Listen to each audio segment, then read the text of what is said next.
Tiempo de presentar a nuestra primera invitada, lo decíamos, la doctora Verónica Siemens de Bielke, quien está a cargo de la Unidad de Graves Atentados contra las Personas dentro de la Fiscalía Penal número 2 del Ministerio Público de Salta. ¿Qué tal, doctora? Buenas noches, bienvenida. ¿Cómo estás? Gracias por estar acá. Gracias a vos. Vamos a hacer un paréntesis, pero amerita consultarle, ¿no? En todo este armado político tenemos el asombro, no tan solo de ver gente que no es idónea para los cargos, sino también de mucha gente que ya fue funcionario, que ya fue intendente, que están imputados sí o condenados y están, obviamente ponen a consideración del electorado su voto. Y hay un caso muy particular, que es el de Manuel Cornejo de Quijano, donde usted tuvo una intervención y se había propuesto la posibilidad de un juicio abreviado por el cual Manuel Cornejo asumía su responsabilidad ante los hechos. ¿Nos puede explicar si con estos 80 millones que acordaba la Fiscalía y la Defensa se subsanaba toda la culpabilidad de un faltante de 84 millones? El juicio abreviado es una posibilidad que da la ley que nosotros como fiscales consideramos que es importantísimo porque permite descomprimir el sistema de justicia y evitar este letargo, sobre todo en las causas donde están imputados funcionarios públicos o exfuncionarios públicos. Cuando se acercó ese acuerdo, a mí me pareció importante, era una pena de condena efectiva, de cumplimiento efectivo, pero un hecho que no es menor es que por primera vez un exfuncionario, en este caso un exintendente, iba a asumir su responsabilidad penal en hechos de corrupción. Esto no había ocurrido en la provincia todavía. Por supuesto que el daño patrimonial al que vos te referís no subsana el verdadero daño, pero muchas veces se llega a juicio con una condena o una absolución y tampoco se repara el daño patrimonial. En Argentina tenemos esta ley de repatriación, ¿no?, de los capitales que son provenientes de actos de corrupción, pero pocas veces se aplica en la práctica.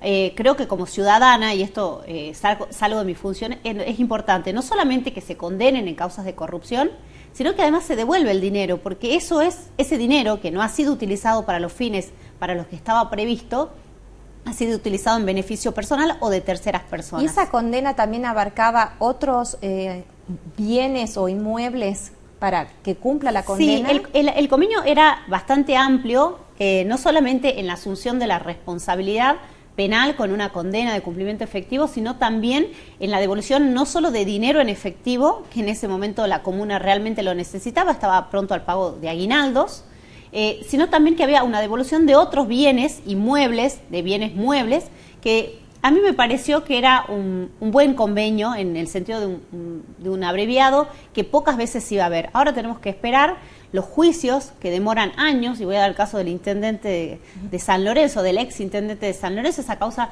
la investigué yo en el año 2014, recién llegó a juicio el año pasado, estamos hablando casi 9 años, 8 años, para que se llegue a juicio y se sepa la responsabilidad. Y pese a eso, si bien la ley de ficha limpia lamentablemente habla de la condena firme, es decir, un doble conforme, tiene que haber un tribunal que revise esta sentencia, tenemos un montón de exintendentes, incluso algunos con el tema del IFE, que están nuevamente candidateados, ¿no? Entonces, ahora creo que lo que tiene que hacer la sociedad es reflexionar. ¿Quiere esa gente nuevamente, a pesar que han sido condenados, y voy a hablar de los condenados en primera instancia por delitos de corrupción, en donde se utilizó dinero público para beneficio personal?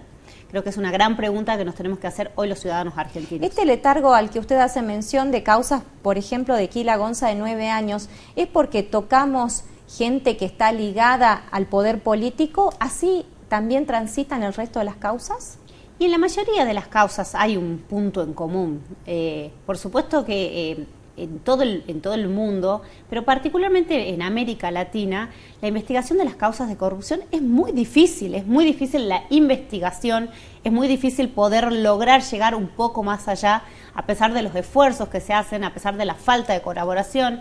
Yo fui muy crítica y soy muy crítica de la Auditoría de la Provincia, a pesar que trabajé ahí, porque los informes llegan incluso cuando gente que ya ha sido condenada, me ha pasado estando en la UDEC, que ya había sido condenada y me mandaban el informe con posterioridad. No tenía ningún sentido. Si vamos a hacer una auditoría, el control es concomitante de la Auditoría General de la Provincia. Entonces, si es concomitante, necesitamos una justicia en tiempo real. Entonces, investigaciones en tiempos reales, pero también juicios en tiempos reales. Nosotros, no hay que olvidarse, y esto no es una crítica al Poder Judicial específicamente, pero el Ministerio Público tiene plazos para hacer la investigación. Si nosotros no realizamos como fiscales las investigaciones dentro de los plazos que establece el Código, que además son plazos exiguos para cierto tipo de investigación, estamos hablando de 4 meses, prorrogables por 4 meses más y excepcionalmente por 1 año, estamos hablando de 1 año y 8 meses. Ahí tiene que concluir el fiscal su investigación porque la pena o la sanción que le corresponde al fiscal es que se declare el sobreseimiento de la persona que está siendo investigada. Entonces, ¿y esos plazos se cumplen? Los plazos de la investigación se tienen que cumplir, no hay otra forma que no se cumplan. Ahora, ¿qué pasa con los juicios, sobre todo en estas causas de corrupción, que no llegan a tiempo? Un gran interrogante, pero también tenemos esa posibilidad que usted planteaba y la hago propia de qué hacemos cuando debemos votar próximamente. Bueno, ahora sí, ¿cuál es la línea que separa la función que tiene la unidad de graves atentados contra las personas y el femicidio, teniendo en cuenta que cuando se produce un femicidio también hay un atentado contra una persona? Sí, la unidad de femicidios es una unidad especializada, la única en el país, es importante decirlo, donde lo que investiga son todas las muertes de mujeres. Esta unidad se creó a partir de un proyecto que fue presentado junto con otra colega, lo presentamos al ex procurador, al doctor Cornejo, porque estábamos en medio de la pandemia viendo cómo se sucedían estos femicidios, cómo las víctimas de violencia estaban con el agresor dentro de la vivienda 24/7 porque no había posibilidad de salida, y de qué manera había que tener otra visión. En mi caso particular, a mí me tocó ir a un juicio que fue el caso del femicidio de Daniela Guantay, un juicio donde hubo todo un contexto de criminalidad, de narcocriminalidad organizada, o sea, no es un caso menor, en un lugar que está frente a la ciudad judicial, estamos a pasos de la ciudad judicial y ahí se produjo el hecho. Entonces, lo que faltaba era esta investigación con perspectiva de género.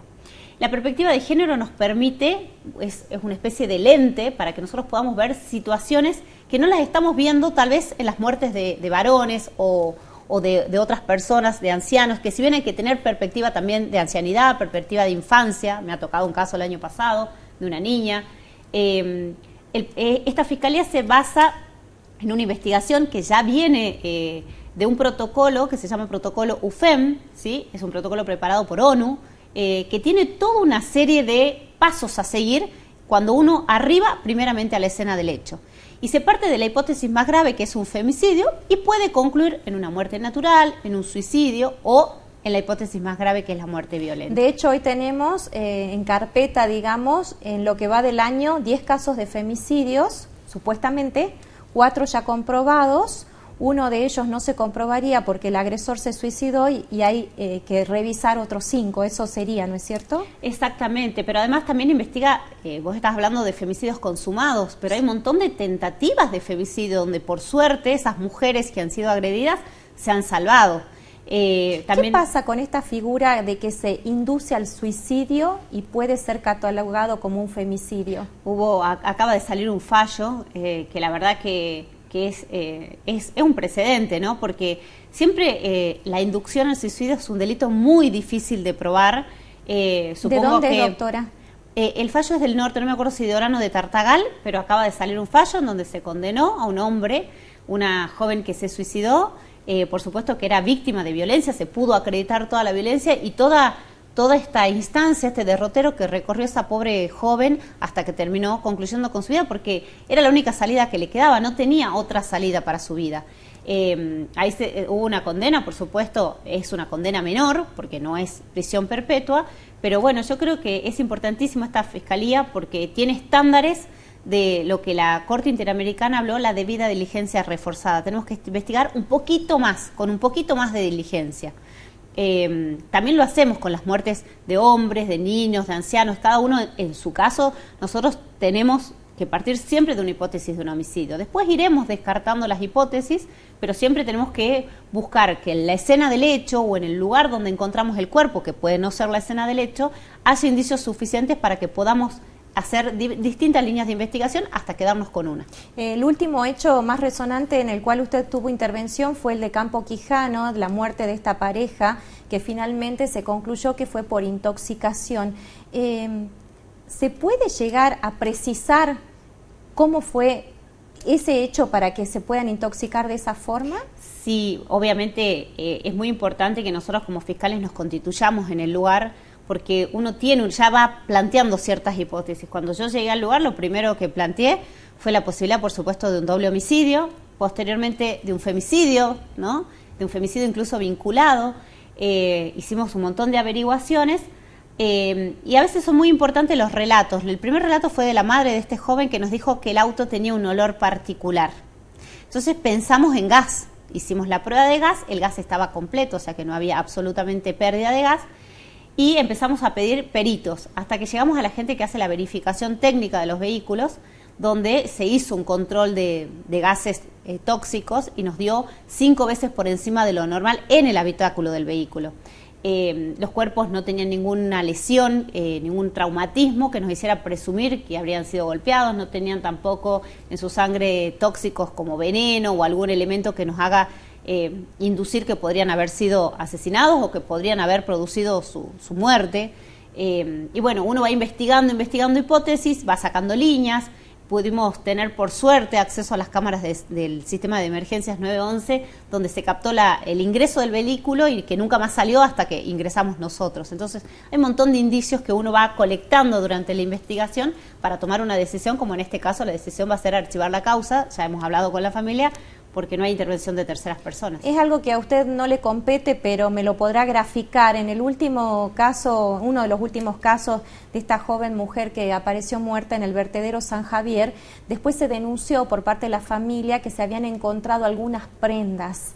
¿Esto puede suceder en la investigación? No, es muy difícil. A ver, sobre todo cuando estamos hablando de muertes de mujeres, de femicidios, porque acá partió de una hipótesis de femicidio. Cuando se constituye el personal de criminalística del CIF, en primer lugar se hace un acordonamiento de la zona y se hacen varios cordones, un cordón donde tal vez esté el cuerpo, el hallazgo del cuerpo y varios cordones más. Y después se hace lo que se llama un barrido, ¿sí? Es como una especie de rastrillaje y se rastrillan muchos metros, no es que se hace de acá a la esquina y nada más, se rastrillan muchos metros para ver si hay indicios de interés criminalístico. En ese momento tengo entendido, no conozco la causa porque no es mía, pero que criminalística estuvo muchas horas en el lugar buscando elementos que hicieran presumir o un arma homicida, que es lo que uno normalmente busca, o algún elemento que pudiera tener sangre, pero no. Y te traigo a colación un caso particular que fue el de este joven que apareció quemado en la ruta Lecer. A los 2 o 3 días de que ya habíamos tomado intervención, yo también me constituí en el lugar, o sea que estuve en el lugar, vi lo que había, por eso la importancia de estar como fiscal. Apareció la familia informándonos que había prendas que cuando yo estuve, que estuvimos mucho tiempo porque se estuvo hasta la noche, no estaban en el lugar. Sin embargo, dispusimos que vaya el personal de criminalística y bueno, era un lugar donde la gente, muy similar al basurero, al vertedero San Javier, puede pasar y arrojar. Arroja elementos, pero a ver, el trabajo que hace el CIF es un trabajo de mucha calidad, son peritos, tienen un ojo también, ¿no? Tienen trabajo en terreno y conocen cómo hacerlo. Conocen hace muchos años, se constituye el médico legal al momento, el médico forense que va a hacer la autopsia se constituye y nos da y le da a la gente criminalística una orientación de cuál podría haber sido el elemento con el que se produjo la muerte. Entonces, decir si hay un arma blanca, si es un arma de fuego, si es un palo, una piedra, etcétera. Entonces, la gente criminalística empieza a buscar hacer ese barrido, buscando indicios de interés criminalístico para poder establecer si se pudo encontrar el arma homicida. A partir de la experiencia de su trabajo, obviamente en la Fiscalía desde hace muchos años y en este compromiso que ha asumido de Mujeres por Justicia, donde están trabajando fuertemente en el tema de violencia, ¿cómo cree que realmente en esta sociedad podemos erradicar la violencia e impedir que lleguemos a los femicidios? Ay, qué difícil la pregunta, porque creo que, siempre lo digo, la educación, ¿no? Educar desde nuestras casas, cuando uno habla de los estereotipos de género, vienen desde la casa. Recién escuchaba un psicólogo muy famoso que decía, bueno, él es así o lo criaron así. No, uno va poniéndole este estereotipo a las personas, ¿no? La casa creo que es la familia, ¿no? Hay también una destrucción importante de las familias, porque también hay que decirlo, este es el tejido social, está roto hoy en nuestro país, lamentablemente está roto, o estamos de un lado o estamos del otro, o porque sos rico o porque sos pobre, ¿no? Esta famosa grieta sigue existiendo. Y con respecto a la violencia, lo primero que hay que hacer es visibilizarla, entender las formas de violencia que existen hacia las mujeres o hacia los colectivos más vulnerables. Estamos también hablando de niñas, de niños, adolescentes, ancianos. O sea, hay mucho colectivo vulnerable. Ni hablar de las mujeres indígenas, ¿no? Las comunidades indígenas tienen una transversalidad en su vulnerabilidad. A visibilizar la violencia, hablar de la violencia, entenderla, sacarnos esos estereotipos. Yo siempre digo, y por suerte agradezco que mi padre, una persona grande, mis hermanos, ya no hacen chistes machistas en la mesa. Antes Esto también, sí se hacían. Antes se hacían, incluso nosotras como mujeres también lo naturalizamos. A ver, los hijos nacen normalmente de mujeres. O sea, las mujeres estamos en este estereotipo también medio a cargo de los hijos. Entonces, no es que solamente viene de los hombres. Acá también las mujeres, y hay que hacer una autocrítica y un mea culpa, también tenemos que sacarnos esos estereotipos. ¿Y usted cree que publicitar estos hechos que suceden va a favor o en contra de la situación? Porque hay distintas teorías al respecto. Sí, bueno, como la de los suicidios, ¿no? No hablemos de los suicidios porque se produce más, que en Salta es una realidad alarmante. Yo creo que es importante que la sociedad conozca el trabajo que hace el Ministerio Público Fiscal. Porque es una forma de acercar también, nosotros somos funcionarios públicos, entonces tenemos que acercar a la gente a lo que hacemos. Mucha gente se queda preocupada por un lugar, con lo del dique pasó con lo de la ruta del ESER, la gente no quería ir, te empiezan a llamar, vamos, no vamos, ¿dónde estamos parados? ¿No? Es importante hablarlos, es importante visibilizarlos y es importante dar la discusión. Sentémonos como familias sin pelearnos, porque la violencia no nos conduce a ningún lado. Sentémonos, hablémonos, charlemos de lo que es la violencia. El fin de semana estuvimos con la asociación en la media maratón de Salta y hay algo que a mí me causó muchísima alegría, que fue el interés de los hombres en estos folletitos chiquititos donde hablábamos de la violencia y los canales. Y siempre les digo, vos tenés una hermana, una mamá, una tía, una prima, una amiga, una novia, una hija, y lamentablemente todas podemos ser víctimas de violencia. Doctora, ¿investigar dentro del ámbito en el que usted trabaja causa temor? No, yo creo que, siempre lo digo, el momento que tenga miedo, creo que uno tiene que retirarse de esos lugares y tal vez dejarle a gente que puede ser mucho más capaz que una. Yo no tengo temor, a mucha gente no le gusta que hable, pero creo que es importante acercar a la sociedad lo que hacemos. Yo vengo de la profesión privada, entonces creo que es importante que la gente sepa quiénes somos, no el anonimato, porque no sabemos quién es el que está investigando tal causa, no. También abrirle a las familias o a las víctimas nuestros despachos. Los despachos son públicos, ¿no? Recibirles, contarles esto. Bueno, pero no todos tienen ese perfil y esa impronta. Yo creo que es importante, por supuesto no hablo de los jueces porque los jueces tienen otra función, que es su imparcialidad. Nosotros no somos imparciales, somos objetivos, y el hecho de hablarle a la familia y explicarle dentro de lo que la familia también puede entender en su dolor, porque nosotros transitamos con familias que han perdido hijos, hermanos, amigos, vidas humanas, ¿no? Entonces, explicarles un poco cómo se transita el proceso, la necesidad de justicia, la necesidad de saber, va mucho más allá de nuestro trabajo. Entonces hay que humanizarnos un poco más también desde ese lado, creo que es muy importante, sin dejar de ser objetivos en nuestro trabajo. Donde habrá un delito se llevará adelante una imputación y un juicio, donde no hay un delito se archivará la causa como corresponde. Doctora, gracias por su tiempo. No, gracias a vos, Mónica. Hacemos una pausa y ya volvemos.